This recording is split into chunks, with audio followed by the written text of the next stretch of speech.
Au total, 2 thèmes ont été développés au cours de ce séminaire de formation des membres du secrétariat national du parti Alliance.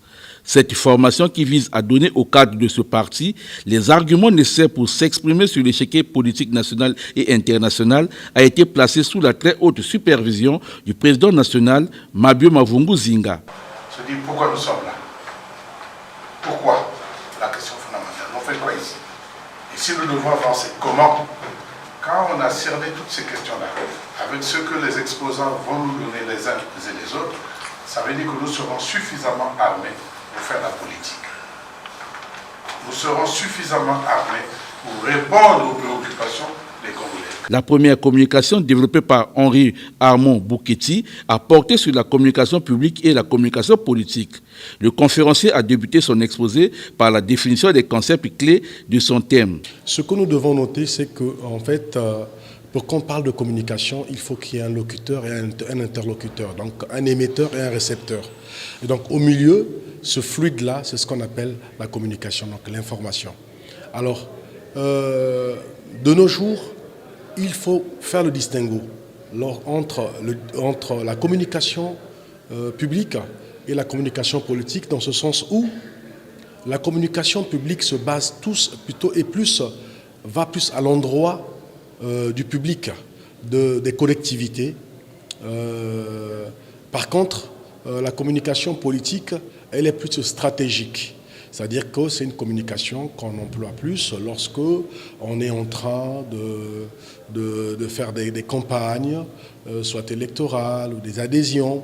Maintenant, il a fallu que je mette l'accent sur les médiums utilisés, donc par rapport aux médias traditionnels, aux nouvelles technologies de la communication, de l'information, comment véhiculer les messages, comment communiquer.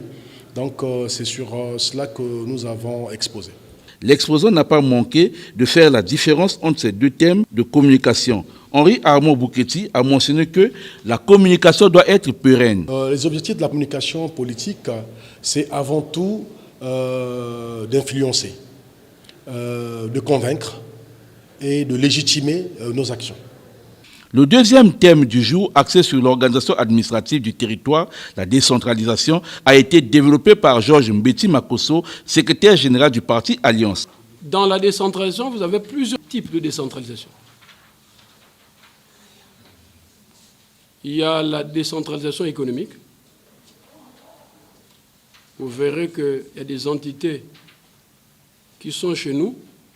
Si vous voulez avoir les données de pêche, les données de transport maritime, vous n'allez pas les avoir à Brazzaville. La direction se trouve à Brazzaville, mais les données, vous allez les avoir à Pont-Noir. Il faut donc donner un certain pouvoir aux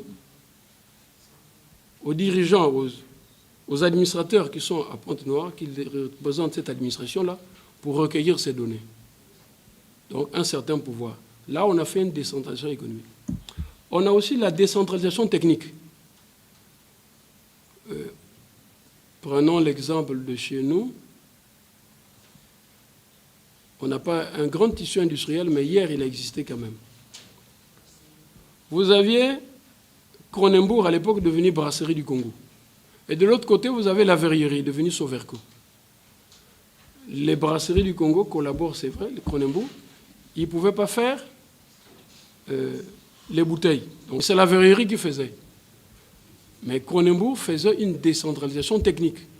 Parce que ça, cette technicité-là, on ne le maîtrisait pas. C'était ailleurs. Ça se faisait, juste à côté, on ramenait.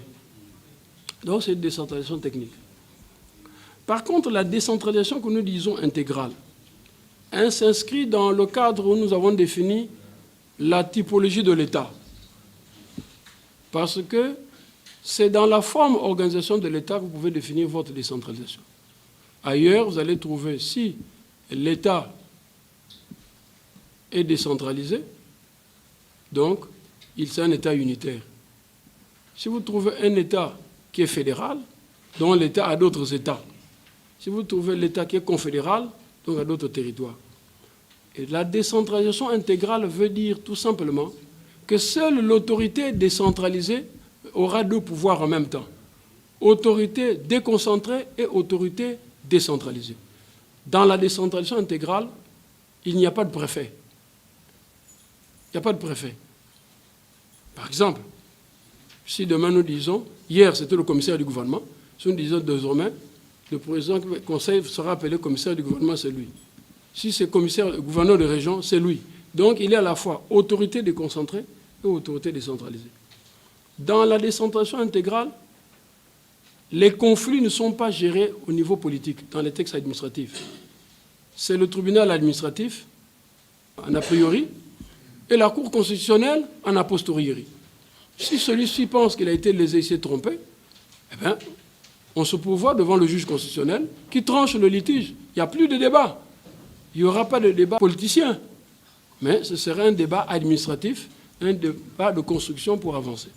Au Congo, la décentralisation et la déconcentration fonctionnent au même moment, a déclaré le secrétaire général du parti Alliance. Après avoir remercié les deux conférenciers du jour, le président national du parti Alliance a, dans son mot de clôture, déclaré que tous les thèmes prévus pour la série de séminaires de formation seront développés.